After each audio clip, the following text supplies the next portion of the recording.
Good morning, guys. Good morning. Good morning. Somebody give me a sound check. Let me know if you hear me okay.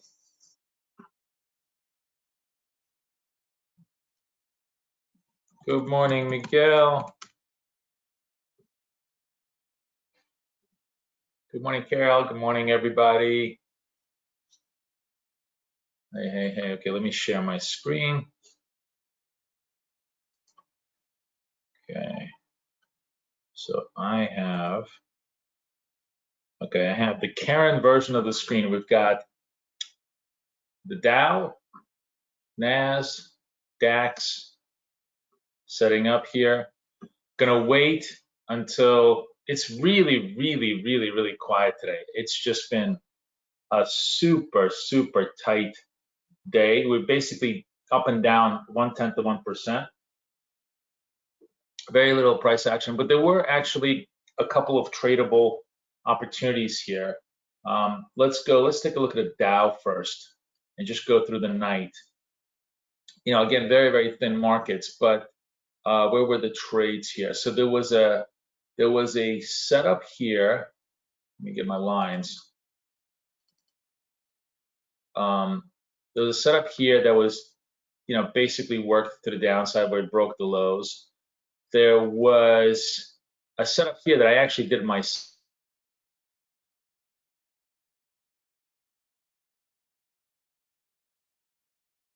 Candle, right? It breaks to the upside. I took this to the long side and I traded that. There was actually kind of a second variant of that here, where you could have taken this candle for 6-7 points. In an environment like right now, trying to get 10 points is really a stretch. So you can see how low the volatility is. But generally, what you see is very flat markets. Really, we have zero trend. Sorry, I'm so sorry, guys. We have zero trend. Everything is just completely range bound. Markets are just in a complete wait and see mode. And in that type of environment, it's really not conducive to anything for us. It's basically conducive for us just to sit quiet and just take a look at any opportunity that comes along within our structure. But again, look at how not only is it just an up and down market, but it's compresses really tight. The moving averages are super tightly compressed. There's very little movement here, one way or the other. I'm just trying to look and see. Sorry, let me just take this back here. Just trying to see how there was literally 2 trend moves the whole night long. This is, what time is this? So this is 8:41. What time is it now on this thing? Let me just see. Is this like 7 hours? So this is 16. So 8 hours back. 8 hours back from today. Yeah, about 1 o'clock in the morning. So in like sort of 1 o'clock in the afternoon, Asia, you did have a trend move here, and that trend move obviously would have worked fine. You sold the even if you sold kind of the lows over here, very little retrace against you, plus 10 easy, move down. I'm actually curious to see did this reversal candle. This reversal candle, that's interesting. You took this, the close was 28. What's the low over here?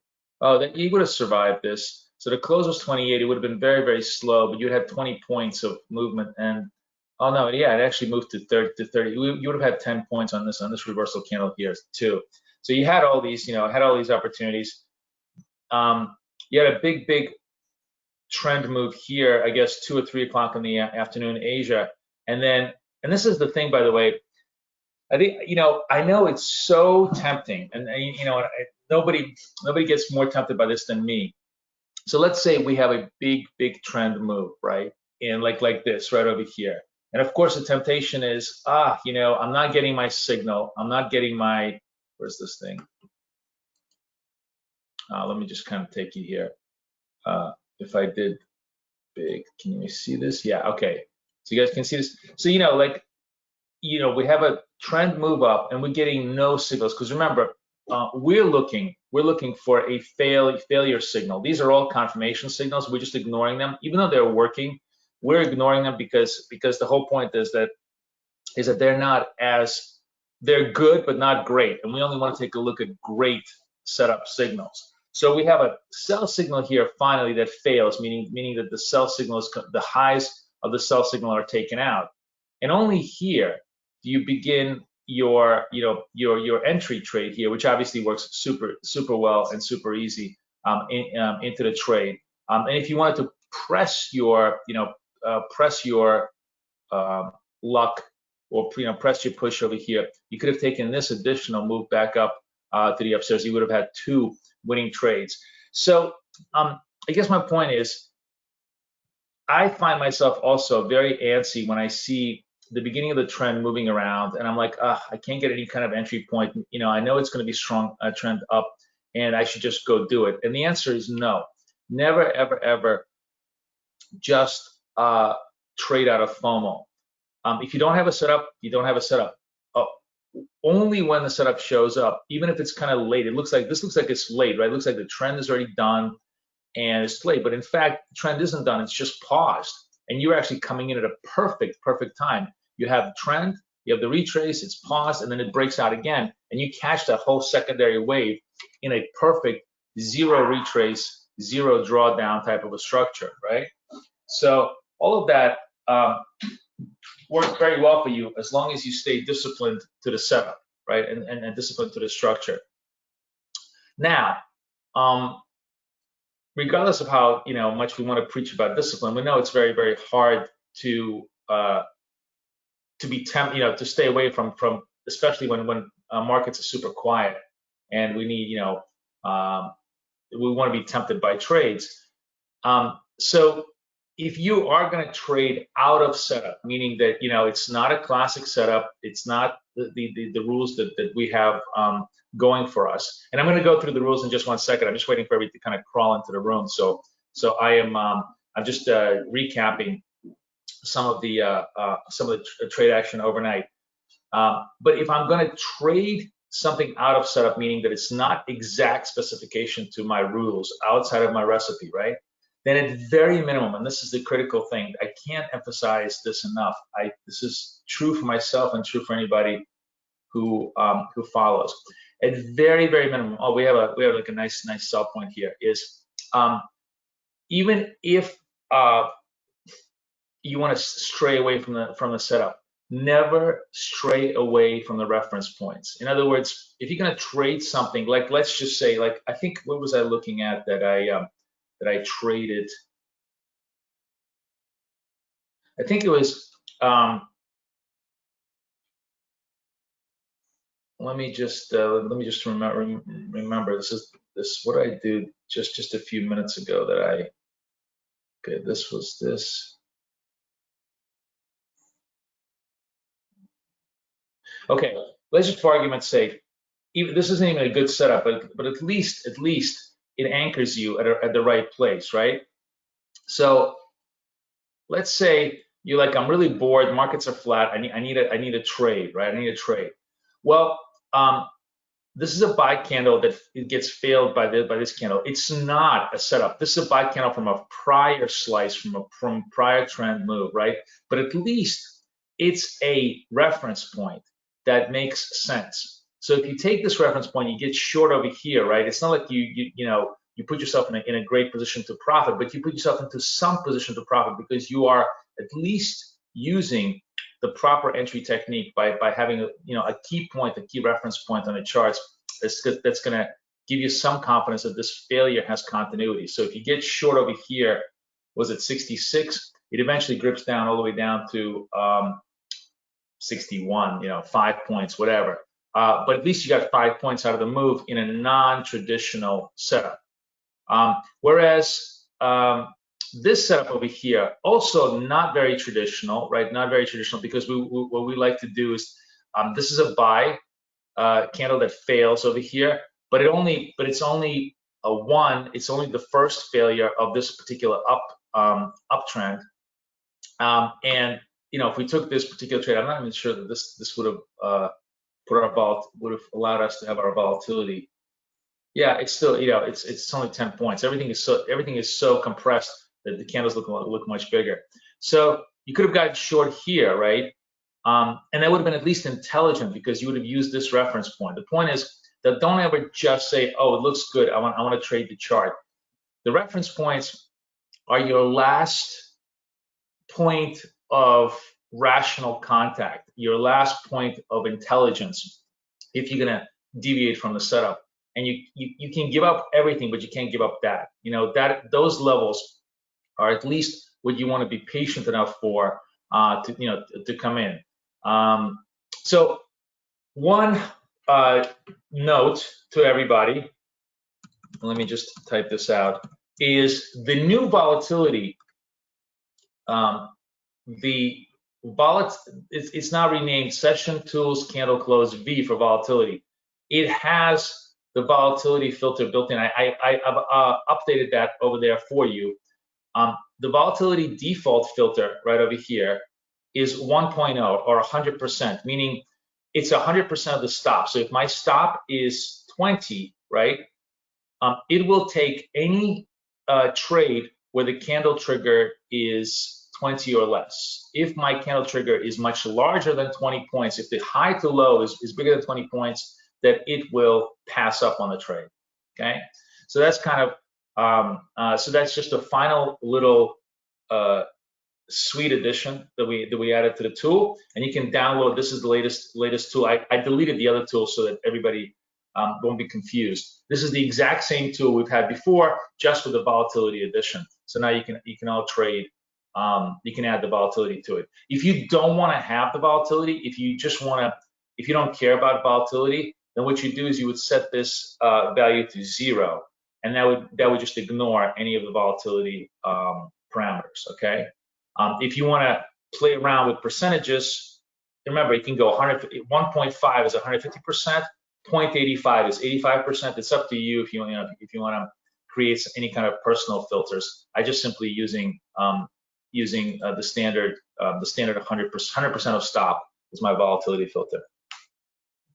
High-low, based upon high-low, based upon not open close, it based upon the total value of the candle, right? So if the total value of the candle is 20 or more, we're going to pass up on that because it's a much simpler, easier way to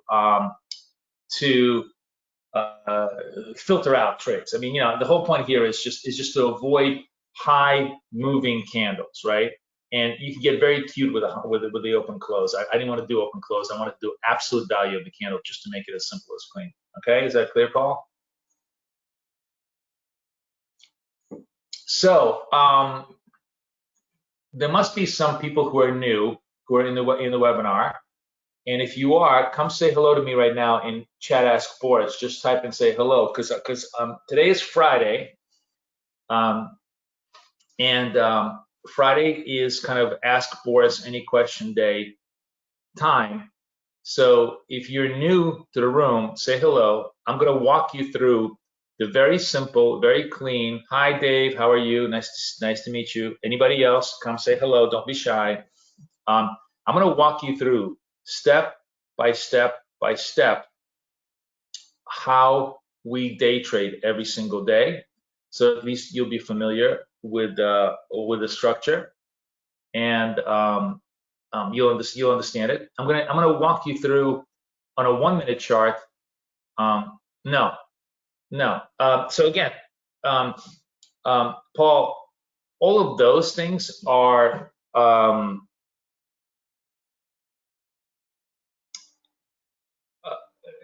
they're up to you, basically. You can use a trailing stop if you want, and then there's lots of. My point is, the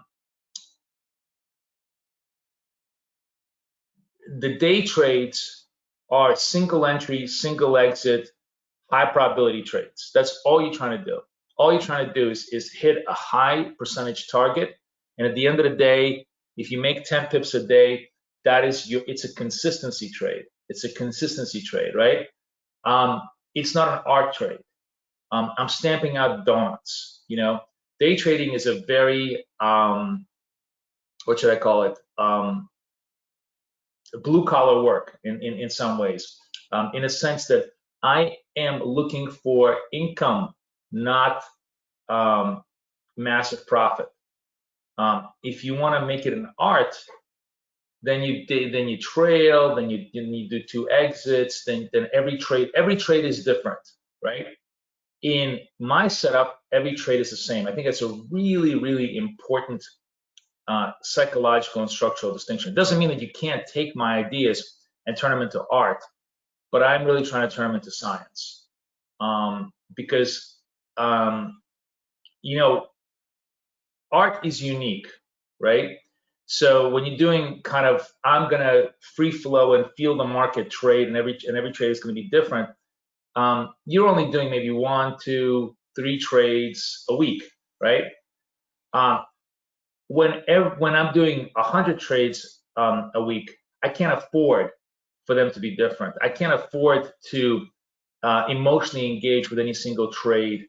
I can't afford to get obsessed about, oh, I could have made 100 pips here instead of 10 pips here, because it's not what I'm trying to do. You know, it's a completely different psychological mindset that I'm trying to do. I am trying to be consistent. I don't care if the market is up or down. I don't care if the market is up 1,000 points or down 1,000 points. I don't care what the big news of the day is. I mean, I know what it is, but I don't care what it is relative to what I want to do. I just want to be able to apply my structures to make money from the market as many days in a row as possible, right? That's the function of day trading. Is that clear, Paul? But these are great questions. I mean, these are great questions, because I think there's such a psychological confusion as to what is the function of what you're doing. You know, if you're trying to turn day trading into art, you know, it's like turning McDonald's into art. Jesus Christ, who the hell would want to do that?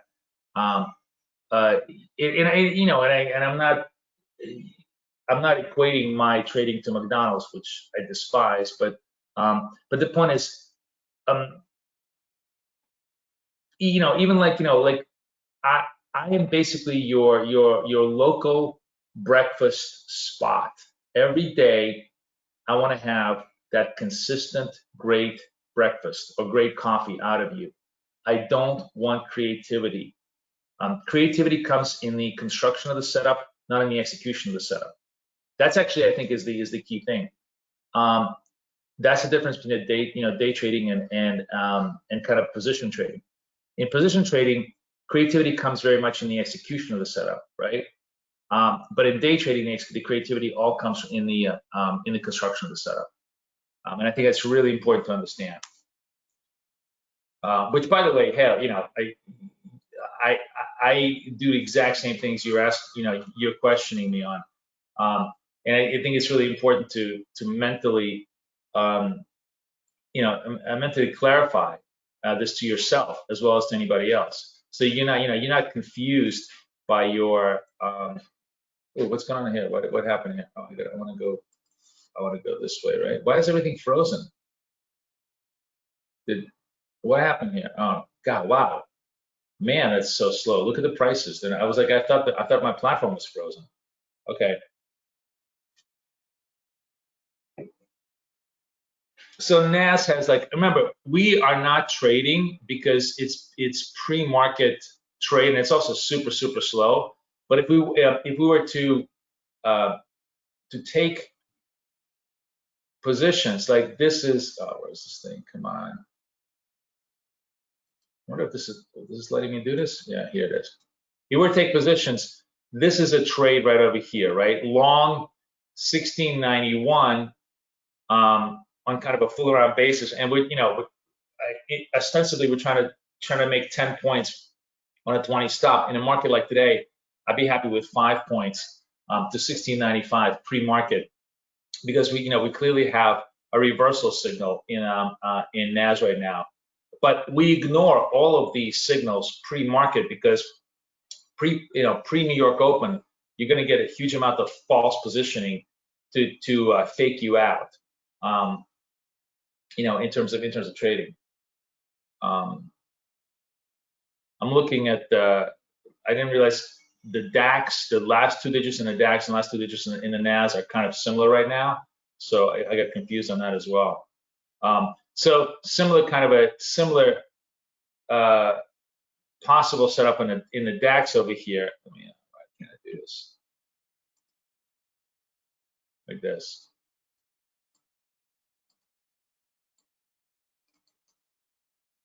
Right over here, that would, if we cross 96 on a closing basis, then then we would have an entry on this. So we came in. What I said? We come in at like 91.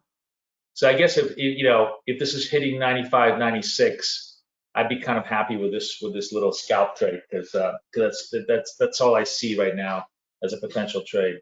The DAX may also trigger a virtual trade here. So NAS good enough for +4 here that I would have taken virtually. DAX is triggering a trade here at 97, and again here I'd also be trading like towards 02 as my near-term target, just because it's pre-market, and I certainly wouldn't want to be holding anything much longer than that.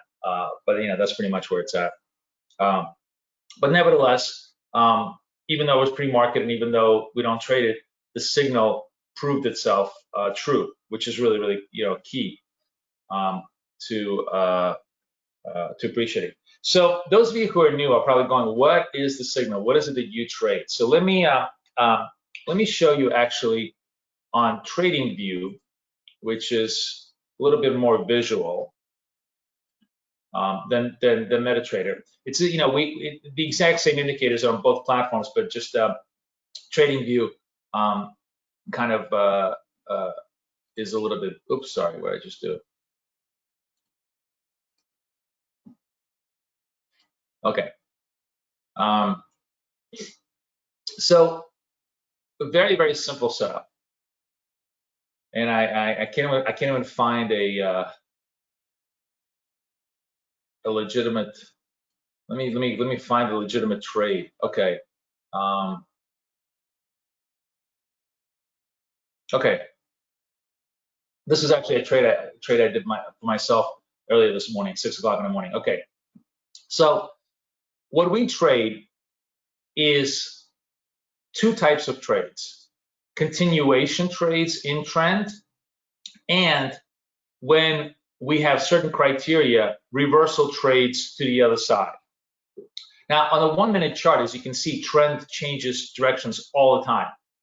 The way we define trend is very simple. We use the MACD moving averages. The MACD moving averages is 12 EMA and 26 EMA. 12 is the light blue, 26 is the black. So when light blue is below, it's negative trend. When it's above, it's positive trend. And that's just the foundation. That's the background for our structure, right? Then the secondary thing that we do is we have various reference points. These reference points are specific candles that have a specific logic to them that we've coded, right? That pop up on the screen, both in MT4 or TradingView using our indicators. So what we're looking for in our classic sell setup is we want to have a buy candle. So S stands for sell, B stands for buy. Also, the sell candles on TradingView are all white. The buy candles on TradingView are all light green. So it's just easy to identify them. And what we're looking for is something very interesting and perhaps counterintuitive to most of you. What we want is we have a sell structure, sell trend. We call it a sell slice because it's a slice of price action. We have a buy candle, and then this buy candle fails. What does it mean when a buy candle fails? A buy candle fails when any candle after it closes, and this is a critical thing. This is the single most important part of our setup. Closes below the lows of the buy candle. So in this case, I think this is actually the candle that closed below. Maybe it's this one. Regardless, we would get short here with a 20-point stop and a 10-point target. And actually, in this particular trade, it was kind of very spiky, just very indicative of how terrible the market was today. So if you got short at 50, your stop would have been 70. This thing went all the way out to 61 against you. and then eventually dribbled, and came down to 40, and you would have TP'd. So what we are looking for effectively a continuation to the downside when the lows are taken out. And it's actually, those of you who are trading support, resistance, all of this is really essentially foundational to that. When we take out support, and the critical thing is take out support on a closing basis, right? That's when we get when we have the high probability setup. When we take out resistance on a closing basis, we have a high probability setup to the upside, right? That's really what we're doing in a very simple way, but we have some very proprietary structures that give us really good entry points most of the time. Like this, this is unique in a sense that this was kind of a very, very hard move against us right away, but ultimately proved to be true. Generally, when you have a failure of the move, it's pretty much a continuation to the downside, and we were able to bank out our profit. So that's the number one setup that we do, which is a continuation setup. And it's true whether it's on a 1 minute chart, 1 hour chart, 1 day chart, 1 month chart, 1 week chart. It's all the same thing. All of these reference points are there. The moving averages are there. The failure of the support to the downside, the failure of resistance to the upside is what we want to do and get engaged in. We only get engaged when we have those dynamics in our favor. Okay, so that's super, super simple, very clean. And we do this on a 24-hour basis. There's probably about between 10 and 15 opportunities in any specific instrument, which is NASDAQ, Dow, DAX, whatever you want to trade it. In fact, all of them exist in FX as well. We just don't trade FX because Kathy trades FX, and I specialize in CFDs. But it doesn't really matter what instrument you want to use. The much more important part is to use this kind of a structure setup so that you only enter into the market at the most optimal time, at the highest probability time for success, right? So that's our continuation setup. Then we also have a reversal setup, right? And I actually, let me see.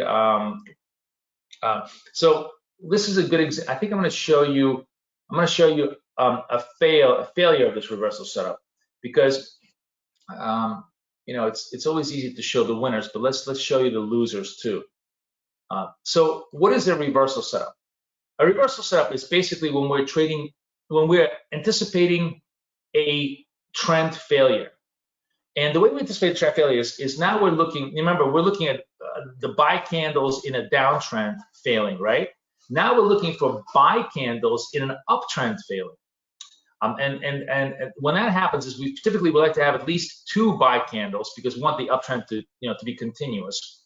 And if we have 2 or more buy candles, if the second or any candle after that fails to hold its low, so in this case it fails to hold its low, we're going to get short here. So we get short at 62, right? And it goes down, but really doesn't go down fully. This is such a weak night tonight that it doesn't go full 10 points. It goes to about 8 points. Now you could have taken this profit, or if you were stubborn, you would have stuck in this trade, and then you would have gotten stopped out because eventually the trade just went totally against you. That's a function of very low volatility, very little movement, stuff like that. But basically, that's our structure for start and reversal setups in the marketplace, right? It looks like we're starting the 28. We've got 2 more minutes before the market opens. Remember I was telling you, so we also look for reversal setups. So a reversal setup in a sell slice, remember in a buy slice, reversal is a failure of the buy candle. In a sell slice, it's a reversal of the sell candle. So remember I said to you, we're going to get, if the high of this sell candle gets taken out, which probably is like, let's say over here at 74. This is I'm showing you futures prices, so they're a little different from the CFD prices that you were seeing before, but it's the same principle. So if we got long 74 here, it went fully like another 8 points. And I was saying to you, I only think it's going to be good for 5 points because at the beginning of the trade. So it went 8 points in our money. The sell failed, meaning that the sell slice got reversed, and we caught that reversal to the upside. That's exactly what we're doing right over here when I was showing you this red chart over here, and it would have taken you out. So basically now, we twiddle our thumbs. We're going to give ourselves, I've made myself a promise that we're not going to get engaged until about at least 10 minutes have passed. It's typically what happens in the first couple of minutes, we get a lot of, sometimes we get signals that are just fake. I have like zero interest in following them. Clearly the market looks a little heavy on the open, a little selling, but none of that means anything. This could just be a flush. Yesterday the trend really didn't develop till about 10 o'clock New York, and it gave us some good idea. Generally, what you really want actually is you want 10, 15 minutes of one-way price action. Even though you can't participate in that 10, 15 minutes of that one-way price action because you won't get signals. The fact that it's one-way price action, by its very essence, is a good indication that we're going to have some continuation, and we will have opportunities to, when they try to reverse that price action and that reversal fails, to participate with a high degree of confidence that it's going to work, right? So that's really what we're looking for right now. So now the Dow is down, the DAX is down. It's very, very tempting to just short the hell out of this thing right now because everything is falling. But that is not the trade. It may work, it may not work, but that is not a trade that will have a high probability of working, right? It's a luck trade versus a skill trade. So we're going to just not allow the market temptation to overtake us. We're going to be patient and look for for key entries on all these points. Let me see if you guys have any questions today. Where are you guys? Okay. So everybody who's new, do you have any questions about how I explained the setup for you? Is it understandable? It's really not very complicated in terms of its structure. We have a special tool. Everything is available for you in Trader Tools. In this link over here. In this link over here, you can download everything, the indicators, the trading tools, and everything else. And I highly recommend you do that and play around on a demo platform. Because what we have done is we've put a huge amount of intelligence into this tool. This tool will automatically manage our stops and targets. It will manage our volatility constraints. It will allow us to adjust our stops and targets, and it will allow us to pre-position our trades. We're always pre-positioning. We're never entering on a click. We're entering once we have a semblance of a setup. We will then create a on candle close entry structures with this tool that will help us trade. So that's kind of basically it. I'm actually glad. Is Karen in the room? Hey, Karen, are you in the room? Let me see if she's there, because it was her idea to. Let's see. I don't think she's there. Oh, Karen. Yeah. Hey. Thank you for suggesting this. This is a much easier way for us to view the markets, because now we can really see all three indices at once, and not have me going back and forth on the screens like I always do. I actually adapted your idea on my futures MT5, and that worked really well because I started to trade the Dow on the futures, and it's fine. Like, my biggest problem was I wasn't trading the Dow because I only wanted to look at one screen at a time. But now that I can look at two screens simultaneously, it's actually easy for me to trade Dow and NAS simultaneously, which is really cool. So let me see what's going on. So very quiet. We do have, okay, so here we have a semblance of a downtrend, right? In pretty much all the indices. On the Dow, right? The only possible trade on the Dow that we have right now is this is a sell candle in a sell slice. Let's go big on this just to organize. And the only semblance of a trade we have is if this gets reversed to the upside, we will have a possible buy. So I'm going to, what is that, for, what, 20? Is that right? Let me see if I can do this. Yeah, okay. So the tool, as you can see, is visual. It allows us to drag and drop our setups. So right now what I've done is I've put a candle on close buy. In other words, if this candle closes above 28.44, only then will I be a buyer of the Dow with a 20 stop 10 target on our structure. Sorry, I screwed this up. Okay, so I have this working. NAS doesn't have any reference points for us to even consider. The DAX has this reference point too. And I guess I can do the same thing with a DAX.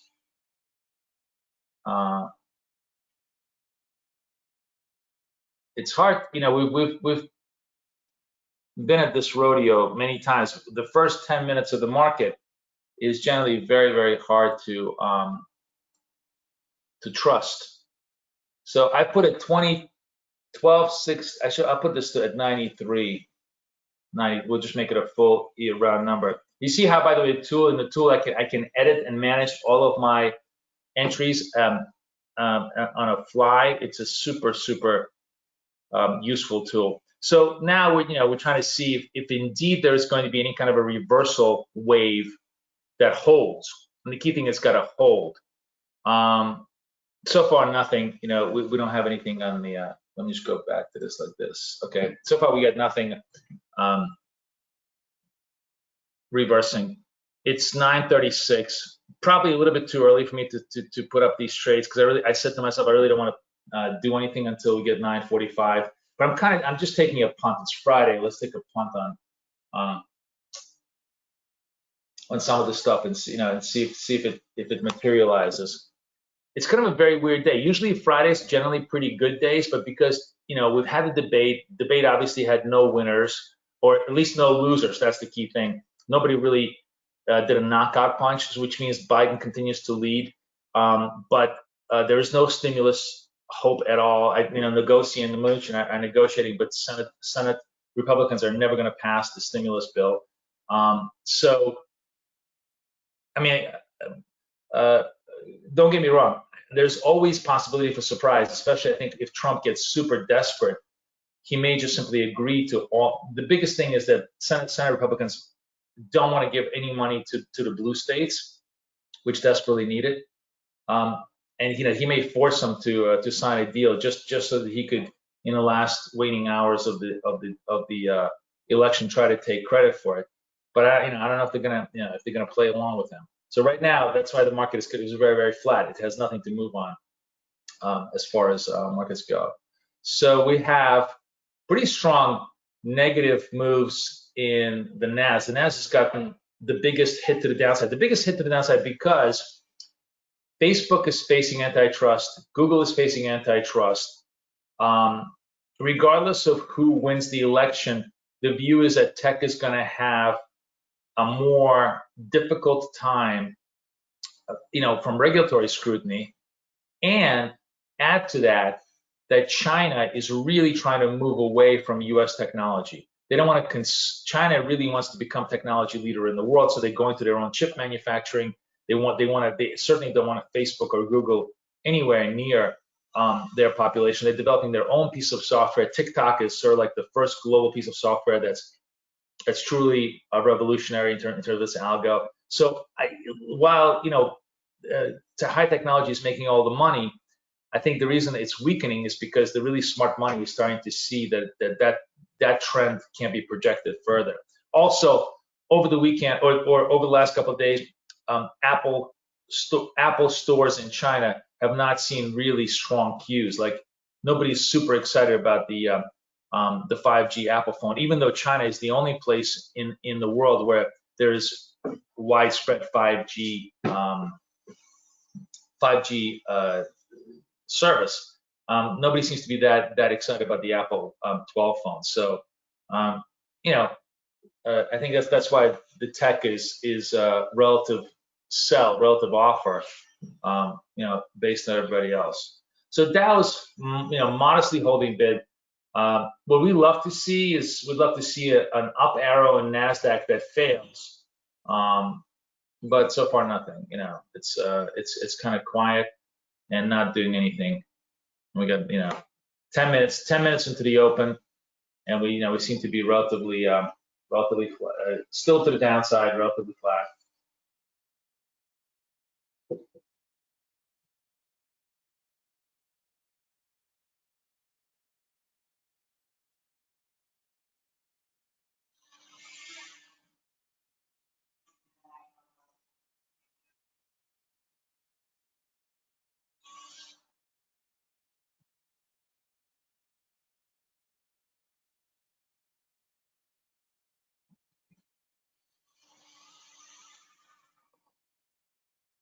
Just watching the markets. Okay, so I have a down arrow. That's not what I want. I want an up arrow.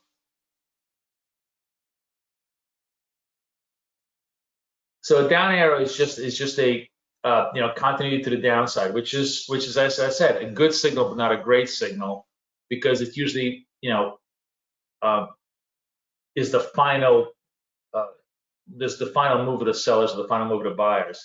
That's why we don't take that move generally. Pretty interesting divergence between the Dow and the NAS. NAS is clearly relative weakness. One of the interesting things about watching all of this now is that we have this other tool that we put on the shelf because we're really focusing on scalping. But that whole spread trader tool, we can trade one index against the other, could be very useful in this in this new environment. DAX is also, everything is going down. None of it is creating signals for us. So we have to just be very, very patient.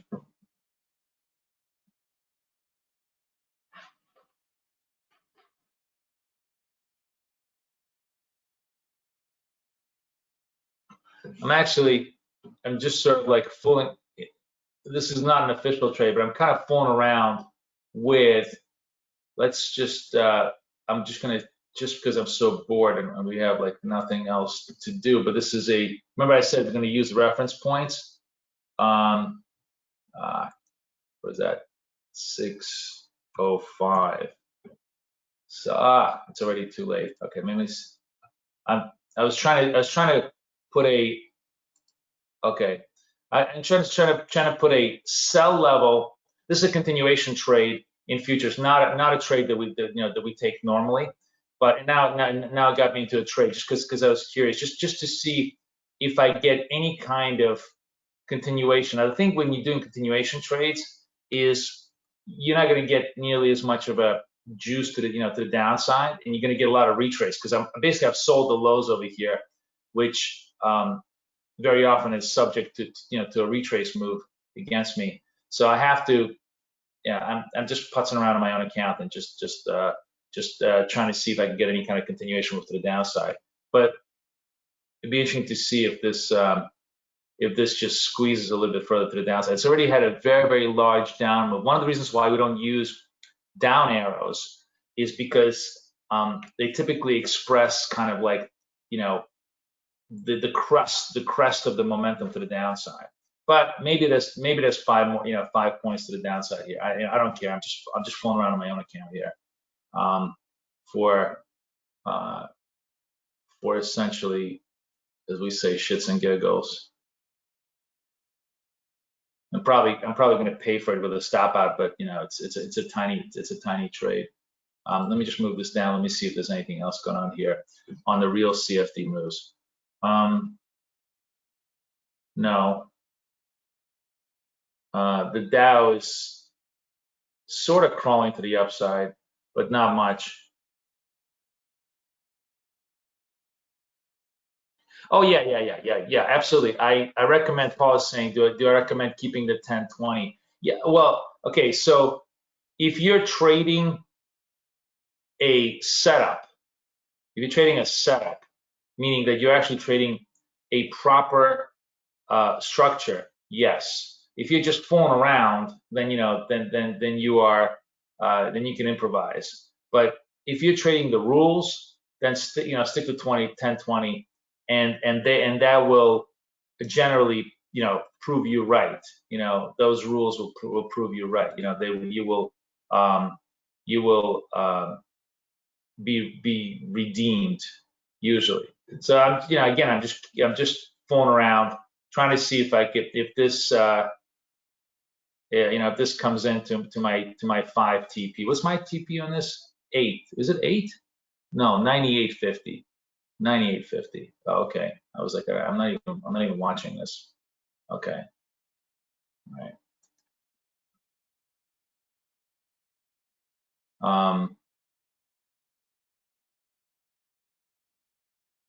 Yeah, so nothing much setting up here.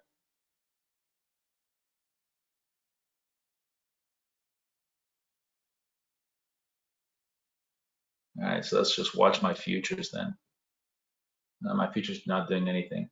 I need to see 98.50. So this has got to break the 1600. I wonder if it's going to break the 1600. That's really what it's all about.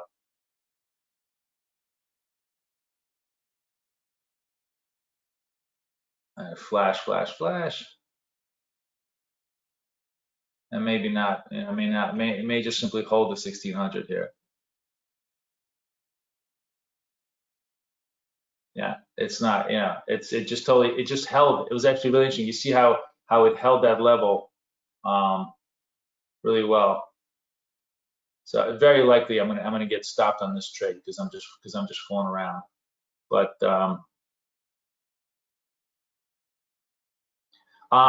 the Dow is actually, let me go back to the Dow for like a real trade. Okay, so the Dow actually sending us a genuine.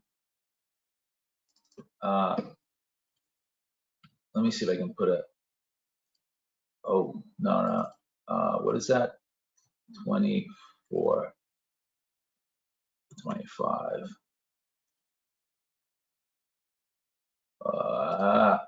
I'm mistyping this. Okay, so I want to be here. If I break the high on this, that's actually a legitimate trade to the upside in the Dow. In the Dow,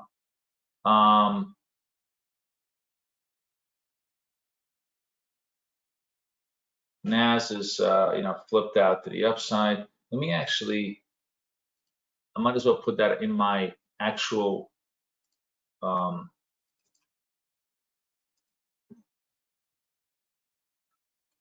do this 25, 28, 325. Okay, so that's pretty much right here, right? So what is the high here? 26, 25. Yeah, that's fine. That's correct. Oh, okay. Huh. That's interesting. So this is my futures account. I'm just kind of fooling around on both the future. I wonder if this is on the CFD as well. Yes. So we have a CFD. We have a what we call unfortunately, hang on. I may have to go.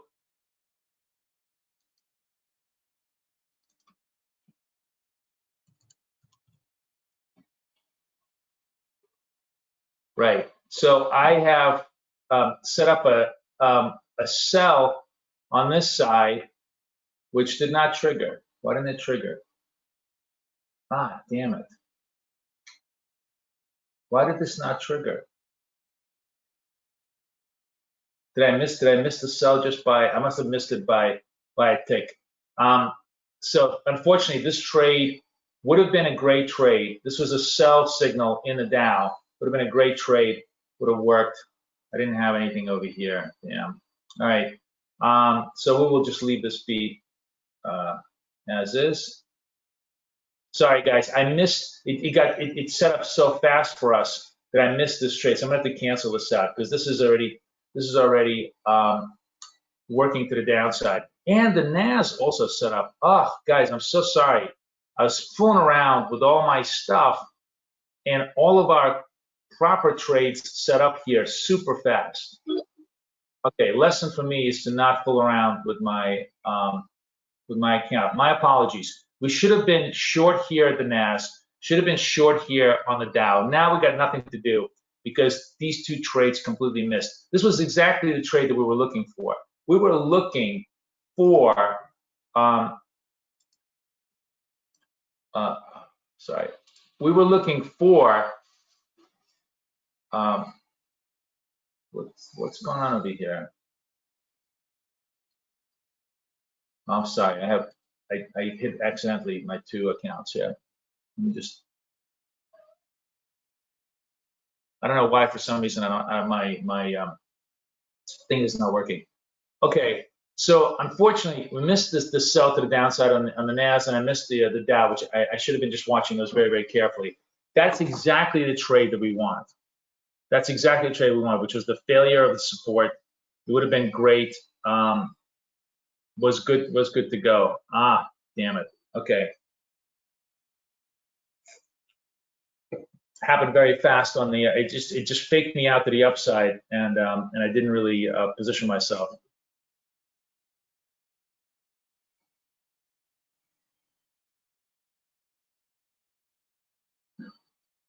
And now, unfortunately, we got no trades except look for possible reversal trades, like that trade over there in the Dow that's still sitting around there, which is doing nothing.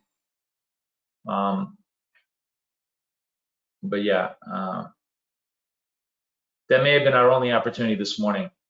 Those of you guys who are new, my apologies for not catching that. For those of you guys who are old, you know that there's a million trades that we're going to have every day. I don't. Did anybody actually catch that trade? Karen, did you trade that, or Connie?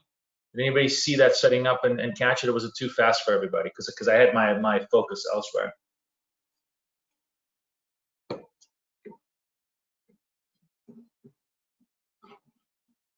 Yeah, everybody missed the trade. Okay. The beauty of our trades is there's about 1,000 of them every hour. So what do we have setting up right now? Truly not much. So we have a reversal trade here. The Dow is probably the only legitimate reversal trade in a sense that, well, and also the DAX way up here, right, at 96, which is 30 points away. It's a long way away, so I'm not even going to bother with the DAX for the time being. You could try and take the oh, that's what it was. You could try and take the NAS reversal trade here, but it's not a legitimate trade because we like to have two buy candles. In other words, some semblance of a no, I'm sorry. You could take the trade against the sell candle over here, but we want to have two sell candles here to show that the trend is kind of exhausting itself. A one sell candle reversal is generally not what we like to trade. But if we, if you're going to do anything, that is the only rational option left for you. So if, in other words, if we're going to, let's just lay this out here for example, and I'll put this like at 29. It would be against this high, which is a 38. The only way you could even conceive of getting long here is if 38s get taken out to the upside and the downward trend is reversed. So we can just leave that here as a marker and see if it works.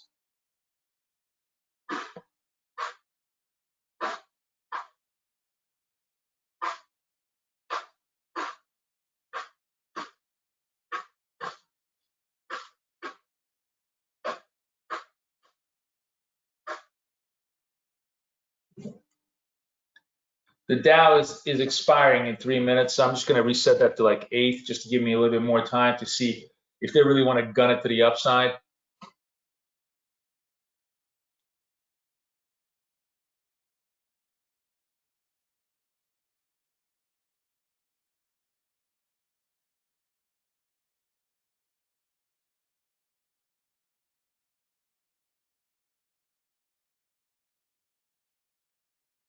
So they're trying to turn the NAS. Let's see if they can really turn the NAS.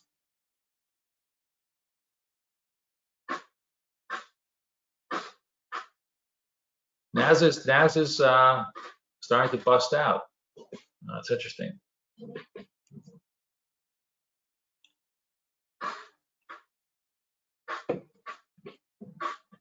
33 seconds left, so we got to hold this candle and see if this candle holds as a break of 38s.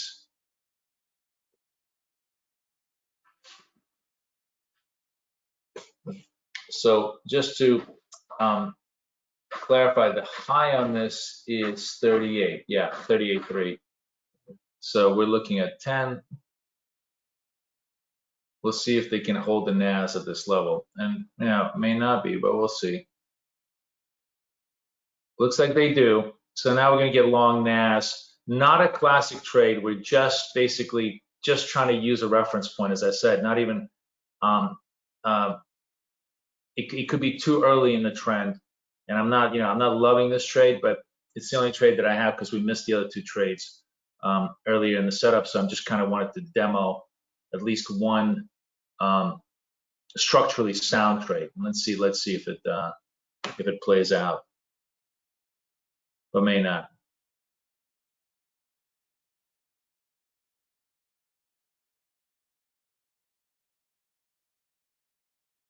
Also watching the Dow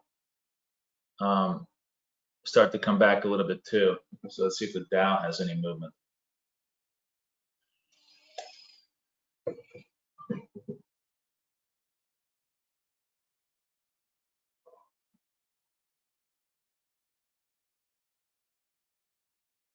Yeah, Karen says it's a little bit early, not 3 p.m. Yeah, it's 9:57 in the morning, New York. So, 10 to 10:30 is generally a time when we like to see some kind of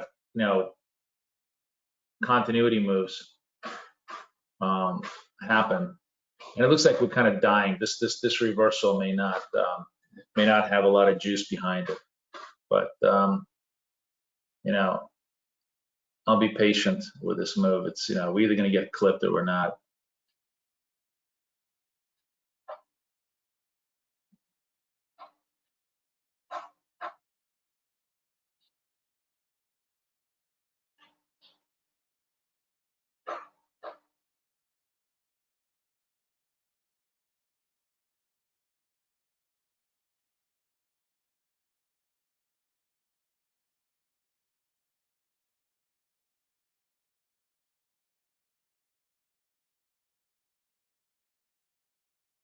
This is not going to work for us. I'm pretty sure this trade kind of died out, and there's a reason. It's a good reason for why you don't want to be taking the trade that's only the first sell signal, because there's still some sellers, probably sellers lurking out there. If they take this up, I'd be super happy, but I'm holding my enthusiasm on this point.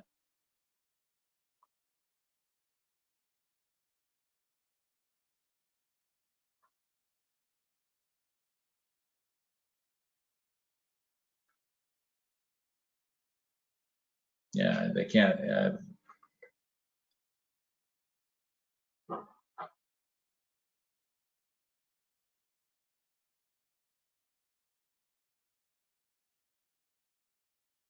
Buyers couldn't even run it up. So that was it. I think we're gonna get clipped on this candle right here. Yep. Like I told you. So that was it wasn't a great trade, and it was clearly not our classic setup. I just did it because we got it was a reference point and we had nothing else better to do because we missed the actual really good trade at the beginning. I'm going to still watch that Dow trade, and then let's see if we get any more additional buy sell candles setting up for us for an actual trade here.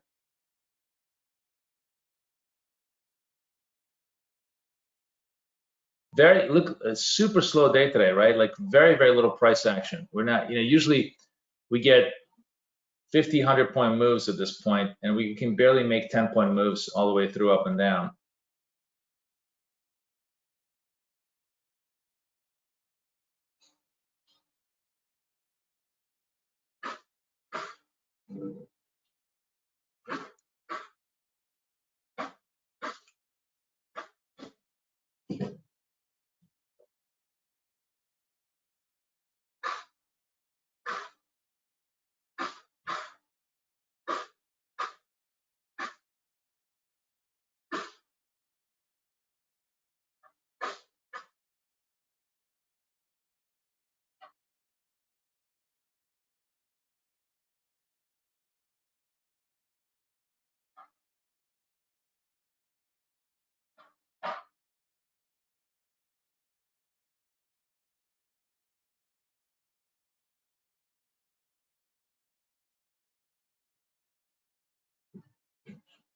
Oh, guys, hang on just 1 second. Hang on.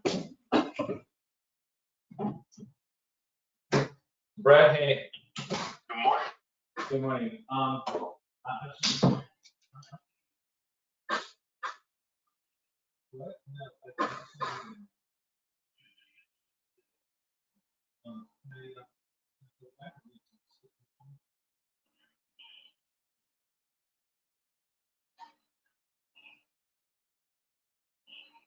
Yes, we have it.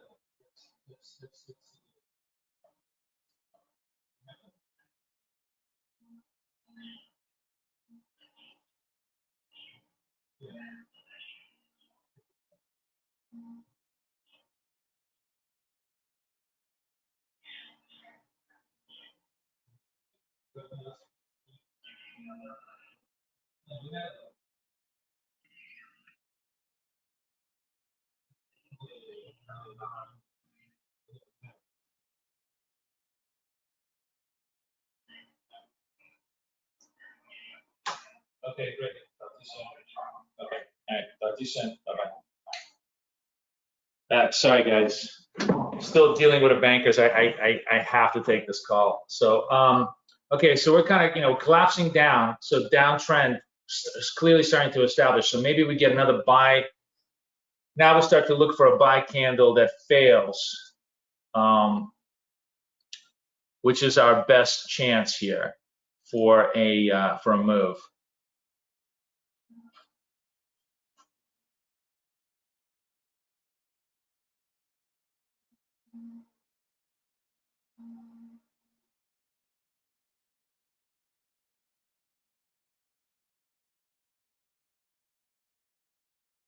It's interesting. So we finally started, I guess the market is starting to get a little, I guess maybe they're finally feeling that stimulus isn't coming and the sellers are dominating the trade a little bit more.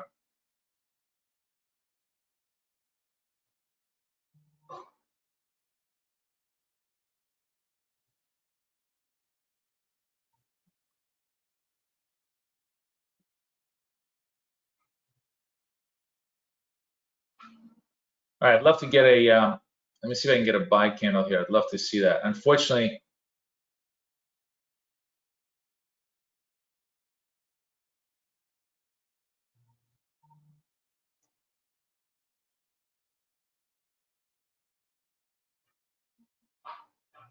no, not printing.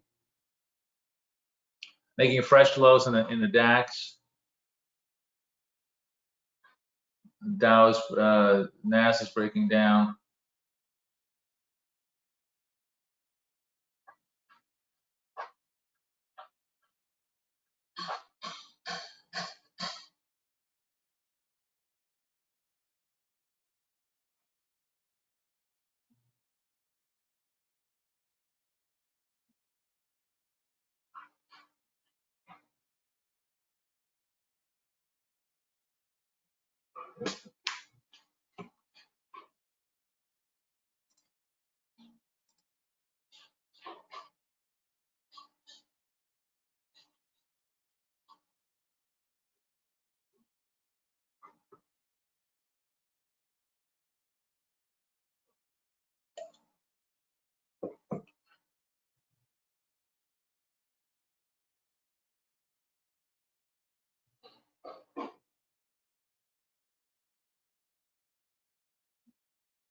Really starting to decelerate to the downside. Okay, so we got another negative arrow, right? So now And that's, that was a super easy sell down. So now let's see if, again, I'm gonna trade against this this negative arrow, and if they break this to the upside, I'm gonna try and see if I get a reversal move in a Dow as the only legitimate setup here.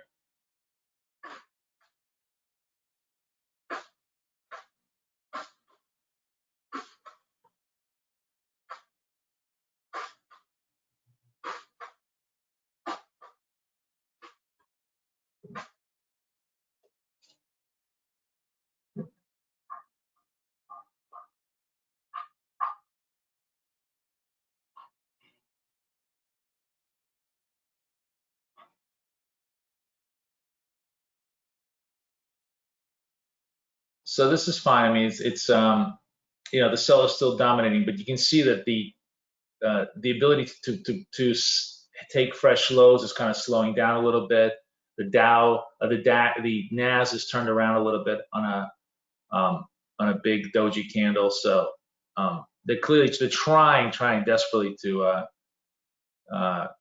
create some sort of a bottom here. It may take a couple of minutes to see if the sellers are done and the buyers want to take it back up. But we are pre-positioned for this if they do.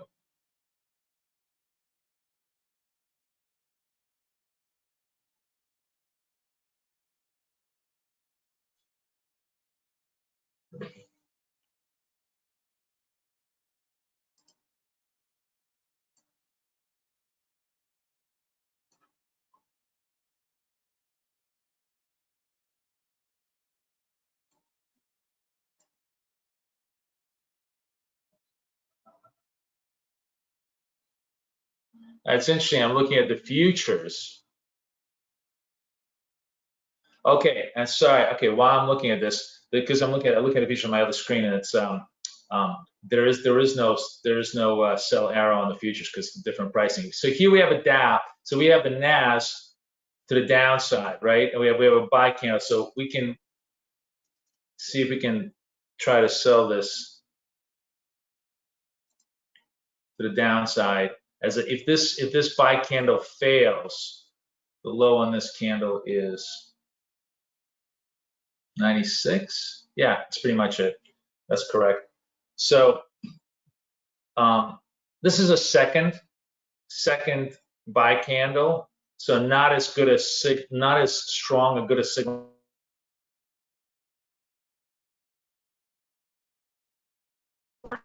but still legitimate. Again, not great, but good. I missed the great signals, and I'm just only trying to work the good signals. But at least it's a legitimate signal and a reference point. Let's see if that if that support gives, then we have a short in the NAS for more continuity to the downside.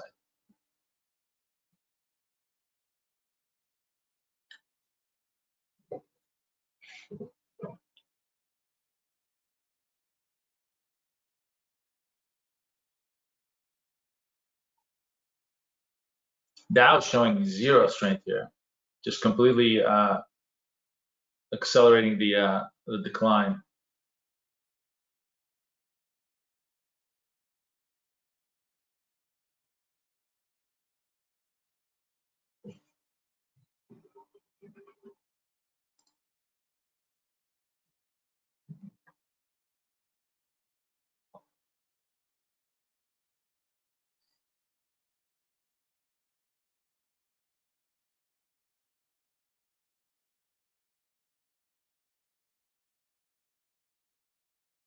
Dow is 40 points below that reference point already. Really accelerating to the downside.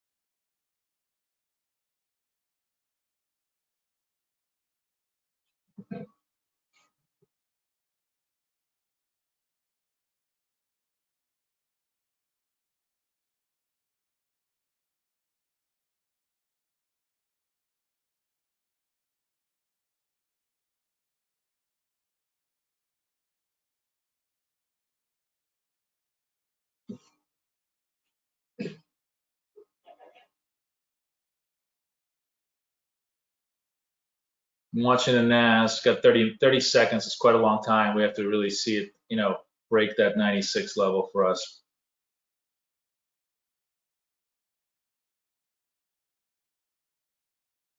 Those of you who are new, one of the most important things you'll see is why it's so important to have a candle close, because you'll see that levels would get touched, but not completed.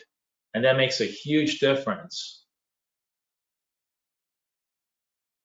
Because if you can't complete that level, then you really don't have a trigger. So they're still they're playing around with that level.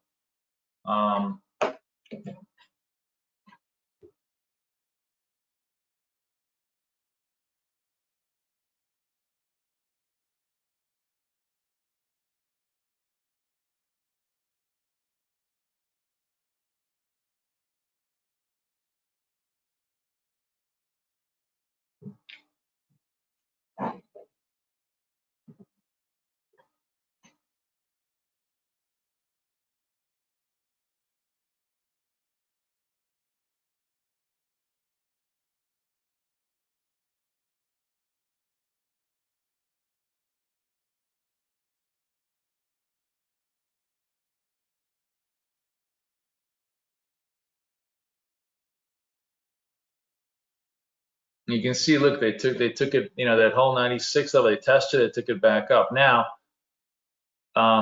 this seems to be like a clear battle in the NAS, and now it becomes interesting because if the sellers can push it, the sellers keep trying to push it, the buyers keep trying to buy it underneath the 1600 level, right? Just keep buying it. If the sellers can't keep it underneath there, it's going to be very likely this thing is going to pop up.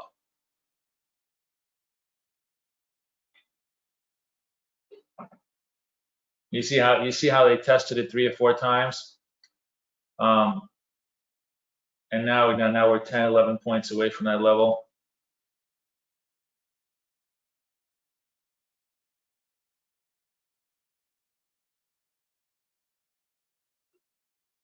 And if we had a pending order there, we would have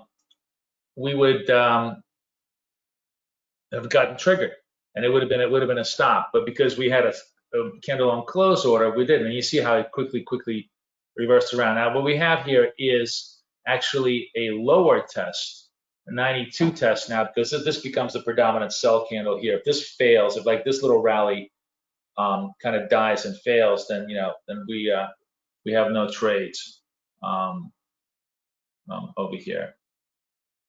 But watching this very carefully, you can literally see how the reversal moves. If you wanted to just speculate, if you wanted to just free free trade, you could really see how the failure of our setup gives you a high confidence in the setup the other way. If you just sort of wanted to free float.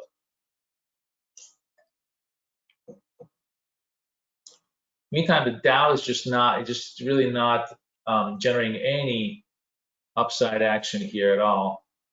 Okay, so we got a secondary fail. So I'm going to just basically chase this up, because is that right? Is that correct? That was I guess it is. Yeah, I guess it's a secondary candle. Let me just make sure that this is correct. Sometimes it will leave a ghost mark on the thing here. No, that's correct. That was correct. So I just wanted to make sure that was.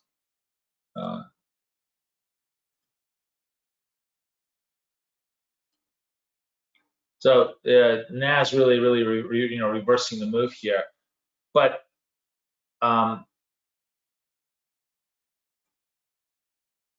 now I'm chasing every one of these levels to the downside to see if they start to fail it the other way,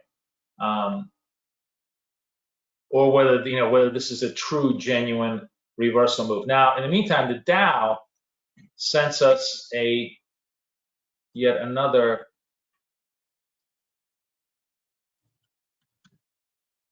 potential buy. What's the high on this? Let me see. 69. Yeah, it's pretty close enough. So here, the Dow, so there's a couple of sell signals. If these sell signals are taken out to the upside, then we have a reversal, um, um, a reversal possibility in the Dow.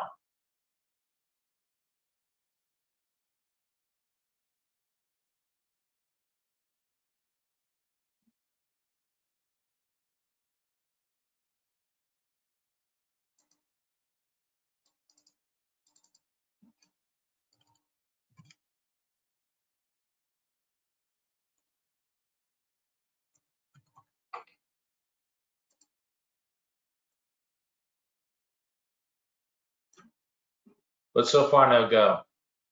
Dow is just not able to generate any upside action at all.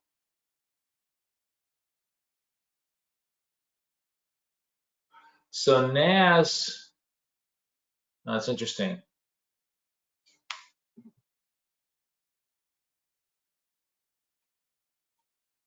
So on the futures, oh no, it's not. It's not. It was showing me a signal, but now it's no longer showing me a signal. Okay.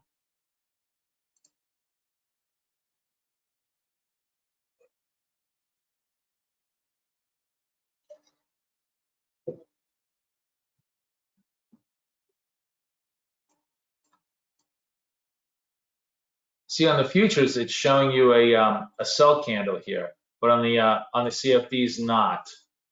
So we have to just use the CFD reference points. But this, because of the, I guess, the spread, this kind of missed this. This missed the trade. But if this thing turns around, I mean, I'm wondering, do I really, should I take my futures cue? I guess I'll, just because we got nothing else to do here. Let's see if I can.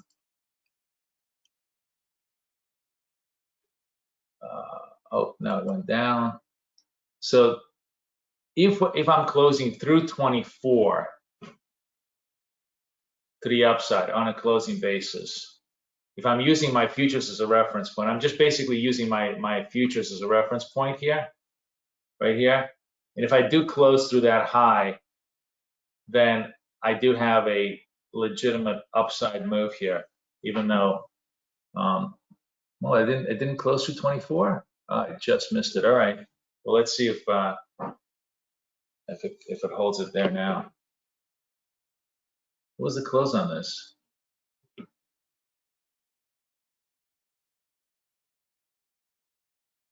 Oh, 21. Wow. Okay. So now it's starting to accelerate to the upside, maybe possibly creating a turn for us. Let's see if that works.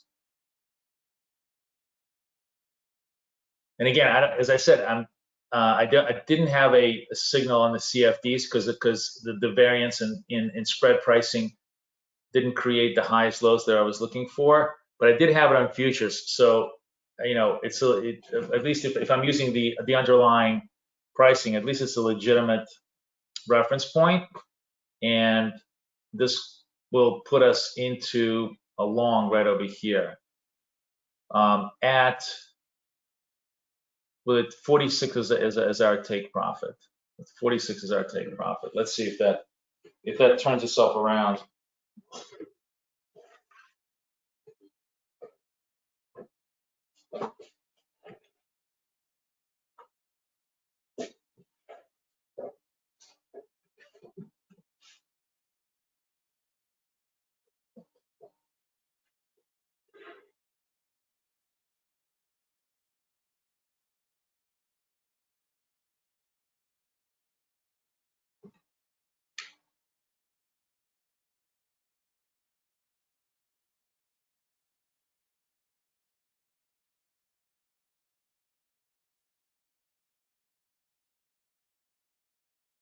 Also, we have a very, very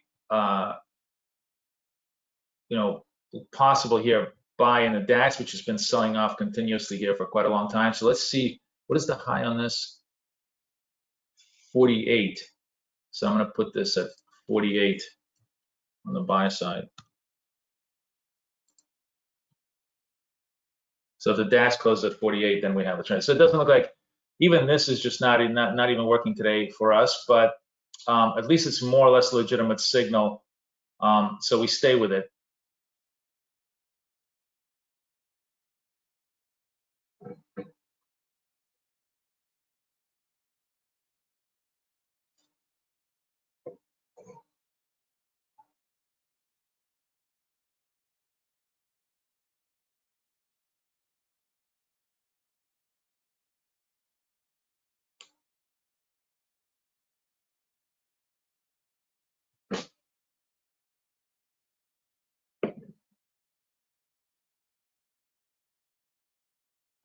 Okay, so this is interesting. So now we have a sell signal on this candle,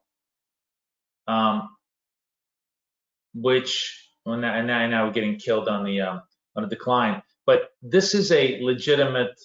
Now it's like a legitimate CFD sell signal against which you want to buy. So what I'm going to do is I'm just going to, since I have two charts, I can put a second order here because now I have like a legitimate sell signal against which I want to trade on a CFD basis. And what's the high on this? This is 37.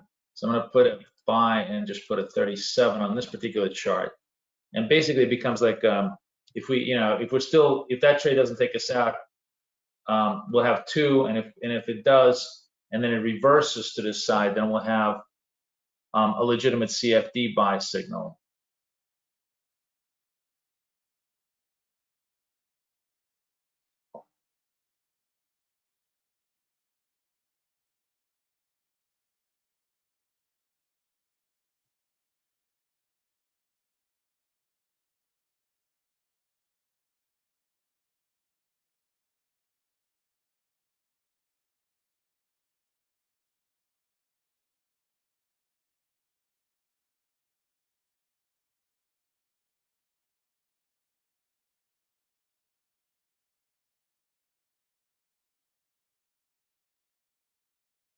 Now we're getting nothing, guys. It's super, super slow. But I just have to be patient. I mean, this looks like that future signal might get tapped out. But the CFD signal is legitimate, so I'm keeping that second order in there. Even if we do get tapped out, because if they come back for a second buy wave, I want to be in there. So I'm gonna get tapped out on my futures move here. Yep.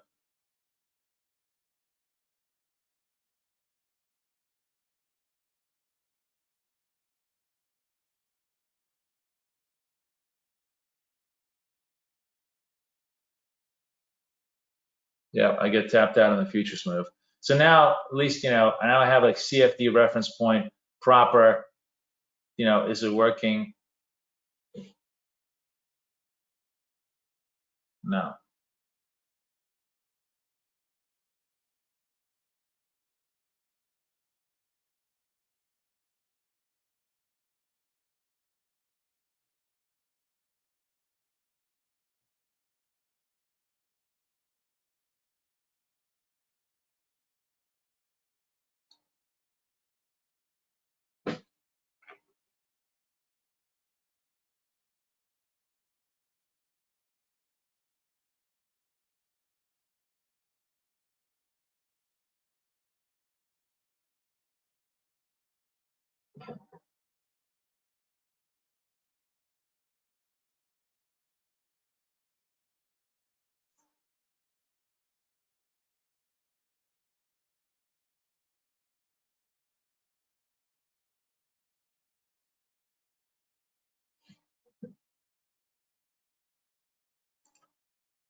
So this is a very, very common. We have, if I go big on this thing.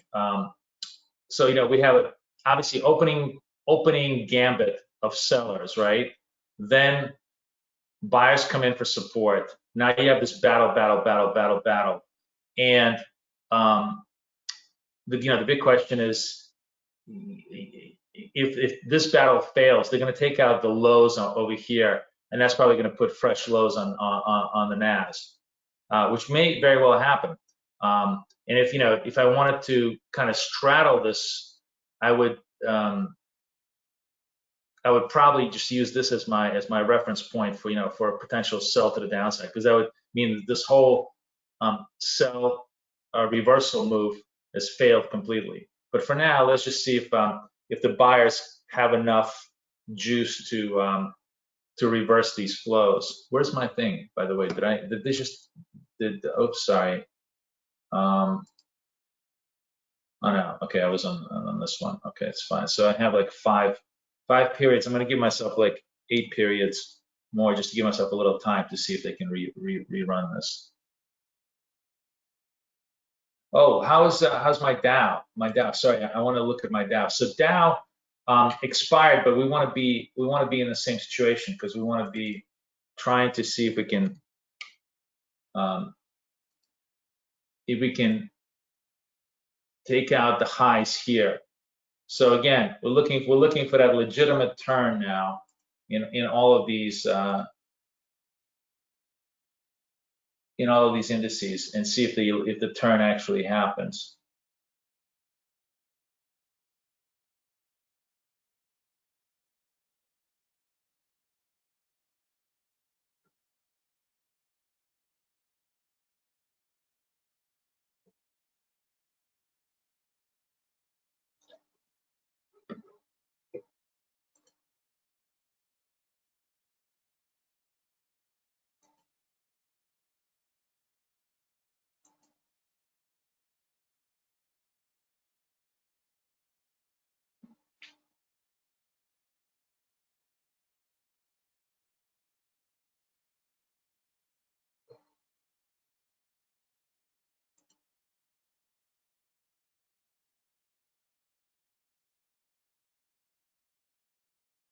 The Dow is starting to turn very, very strongly in our way here. We needed 68, and it looks like we're in the Dow. So let's see if the Dow can. Oh no, sorry, we're not in the Dow. What did the Dow do for us? Oh, because was the candle too big? I think the candle was too high. Yeah, it was a 30-point candle. So the volatility the barrier prevented us from taking the Dow trade, right? And now we're in the DAX trade to the upside. And I am going to just manually take the Dow trade, just because I'm so bored today, and nothing is going our way. So I'm just going to take this trade, because it's about 5 points. It was 5 points underneath us, right? What would I take the buy trade? It was yeah, I took it at 70, and we're looking for 80 as our target with the 50 stop, and I'm just going to get tagged out on the Dow. I'm just really doing nothing right today. I'm sorry, guys. I'm really doing nothing right today, because I'm breaking my own rules, because I'm just so bored. But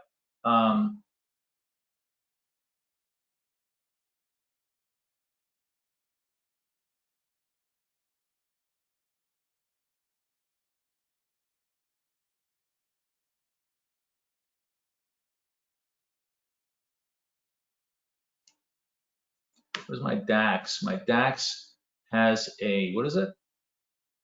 60?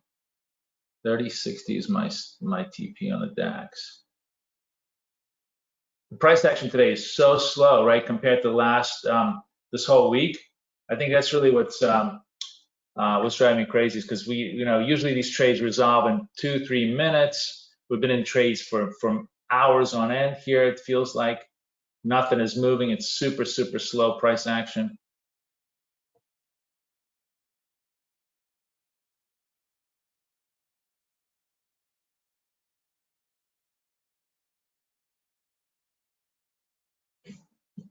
Do you think it will stay flat till the election? I don't know. I don't know.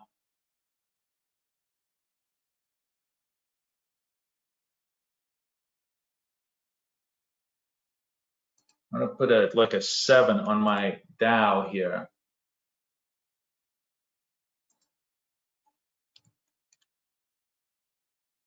And see if I can, see if maybe I can get some movement over here. Looks like the NAS may finally be. Why didn't NAS take me in here? Oh, was that? Oh, again, the NAS was the vol too big? Oh, look at that! It's killing me every which way because it was the vol. Yeah, vol was 20 points. So the NAS, which probably is going to work, is probably the only trade that really worked. But took us out on a vol stop because it was a 20-point candle. It was a big reversal candle. So, so we got nothing basically right now that's moving our way. But let's see if now.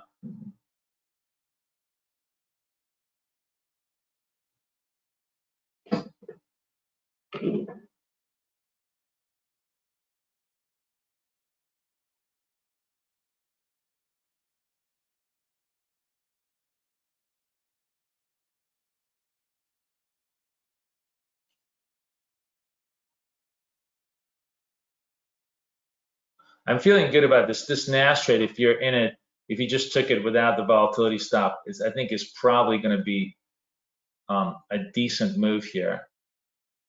I mean, if we're going to get a reversal, if we're going to get any kind of an upside move, it's going to happen now.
Dow finally takes us out, and I guess we'll just take a moral victory on the DAX. And that's it. I mean, there was like nothing going on today. That was just about all we could get.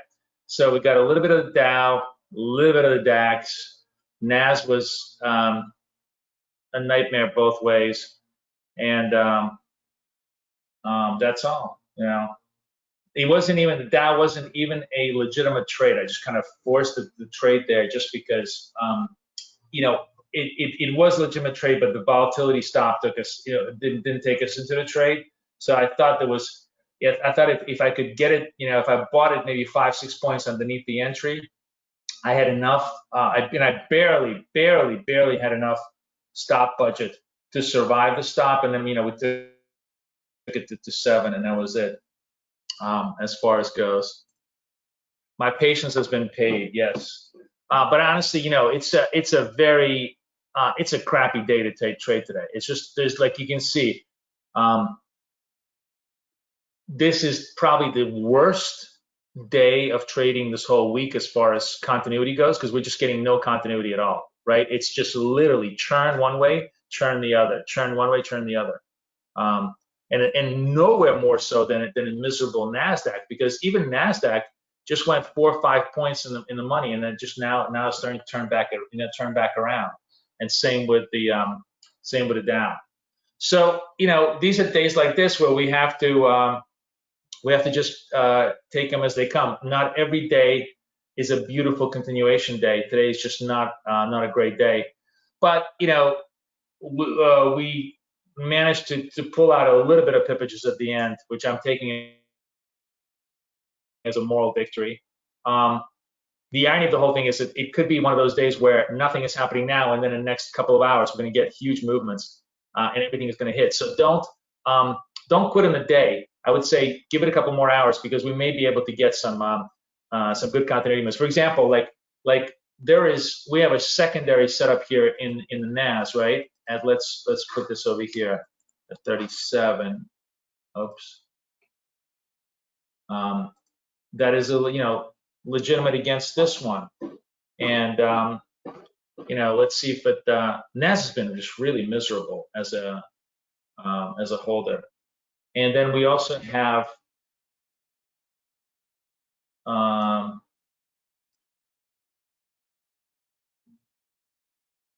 then we have the reference level against the Dow. Let me just see if I can put the Dow in here. I guess it's 78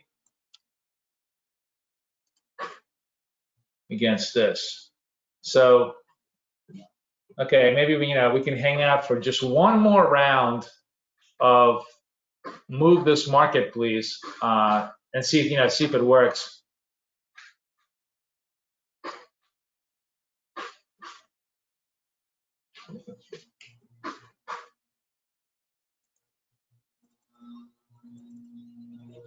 But man, it's really slow. And times when we're used to 200-300 point moves in a Dow, we have literally a 10-20 point move.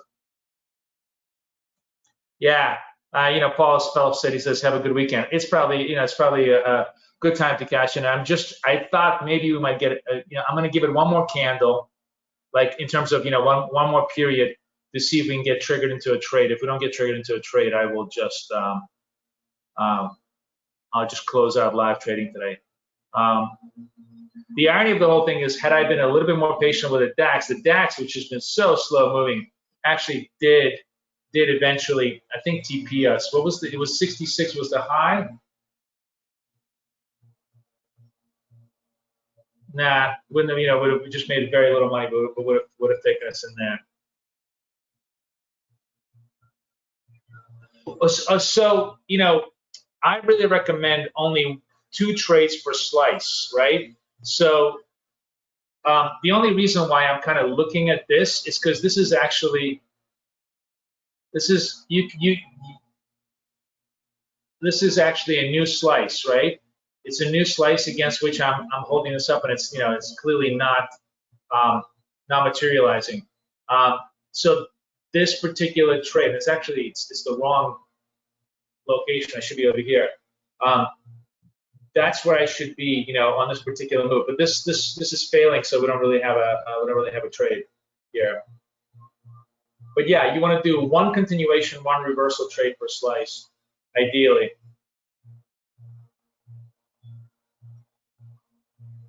And nothing gone on. So we will just cancel this. It was a crap session today. The only thing I did was I maintained my patience in the Dow to give us a TP. Thank you guys. So that's the beauty of live trading, is that sometimes it's not always perfect, but it's live, which is always the important part.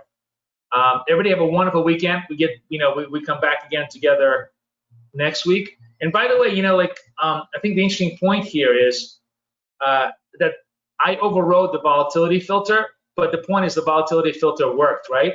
Had we taken that stupid trade in the NAS against the volatility filter, we would have failed. And the volatility filter kept me out of it. And the Dow trade, while it worked barely. and the volatility filter kept me out of it. And the only reason why I took the trades was because I just had nothing else that was legitimate. Now, as a matter of fact, the only legitimate trade, the only trade that traded to all the specs is this DAX trade, and that's the only trade that worked. So if there's a lesson here, it's that the system works if you let it work. But of course, we override the system all the time because we're impatient. But that's a really good lesson to see, that all of the guardrails we put into our system are actually really valuable. We shouldn't ignore them. All right, guys, thank you so much. I'll see everybody next week. Take care.